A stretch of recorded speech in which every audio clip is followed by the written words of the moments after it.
I did some more disassembly today. I got the crank pulley out and took the timing, and the reason I have this all apart is not because I'm replacing the timing belt or the water pump or the idlers or the tensioner or anything like that, like a lot of guys would do. All that stuff is fine. Look, this timing belt doesn't even have any cracks in it. I'm gonna run it as it is. I'm just going to put it all back together. But the reason it's apart is, one, to degrease it a bit, which you can see I've done some. You can at least see some aluminum down there now. And that's good enough. But the reason that I took it that far down is because of this. This is the trigger wheel that runs that the stock engine management runs, but I'm going to run a Speeduino, as you know probably by now. I'm likely to do. So what this is this is a 24 -1 I think is what you call it. So there are places for 24 evenly spaced teeth, and then there's one missing here, and then there's one missing over here as well. So as you can see, there's two missing teeth on this. That is not a decoder that the Speeduino can understand. So there's a couple options you could do here. You could cut one of these teeth off and weld it back on over here, and then have two missing teeth.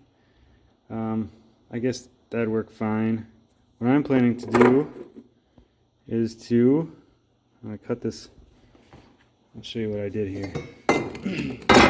I found this piece of tubing that's the same thickness as the gear on here, and I hacked this little triangle tooth shaped thing out of there.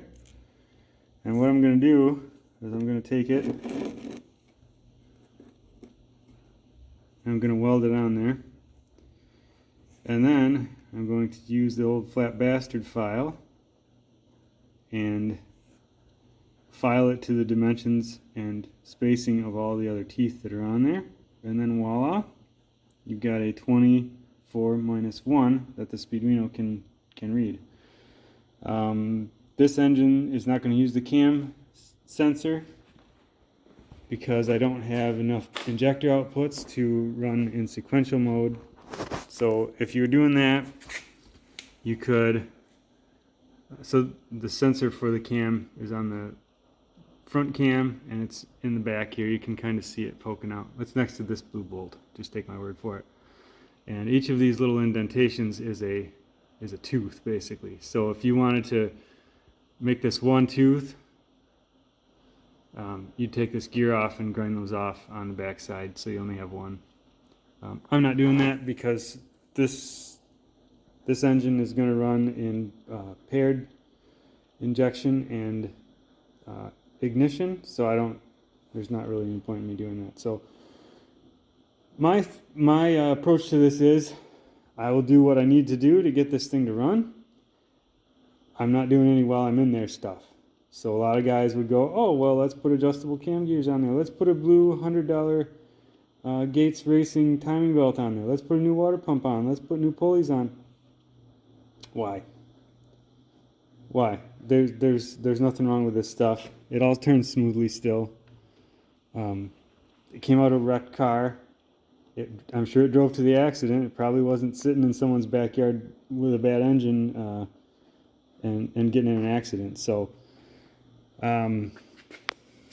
this is the crank position sensor. It goes, well, somehow under here, probably like so,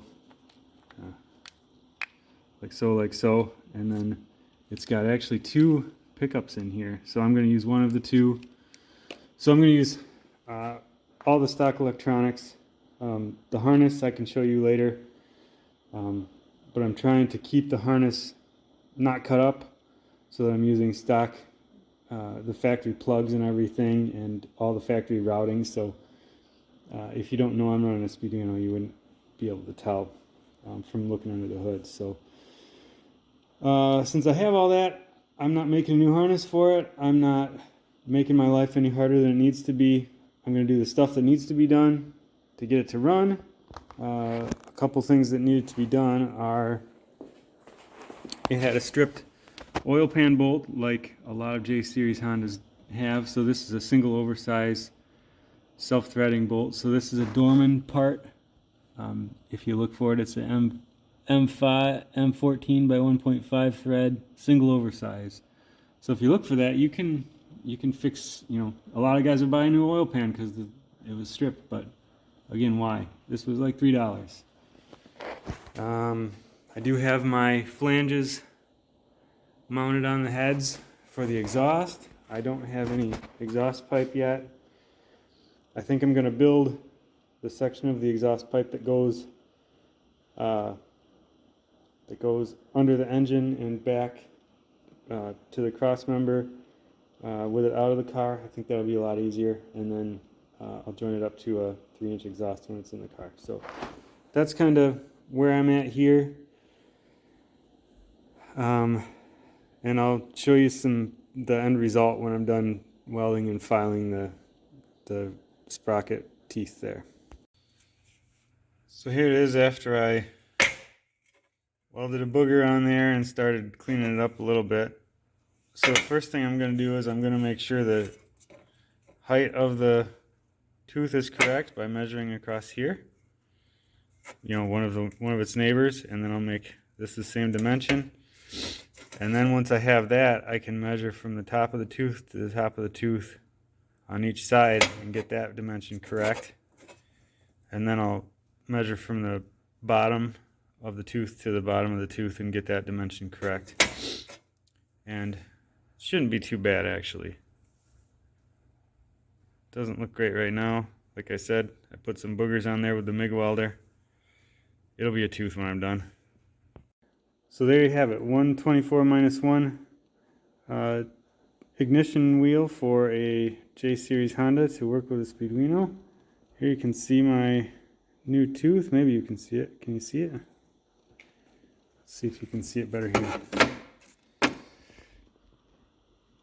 You can see that one's my new tooth right there. It looks pretty good, huh? So I measured. So what I did is I measured from one tip to the next tip, and that's how I got the width of the top of the tooth here. So I can point better. The width of the top of the tooth here. And then I measured halfway down 2 teeth that were already there, and then I measured halfway down this one, and they all look pretty good. So yeah, this was a Dremel, an angle grinder job. See if you can see this fairly well to see how it's pretty accurate. I bet it's within a thousandth or two. Yeah, thousandths or two I can see with my eyeball. Okay, well maybe that's made up. But here I made a template beforehand of some good teeth. Here you can see that it lines up very well with the spacing that I need. So that I'm going to call that done. I'm going to throw that back on the engine now.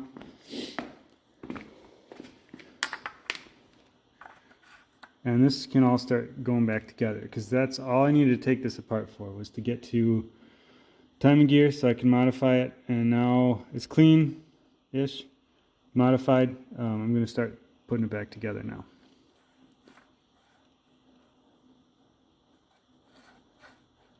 Okay.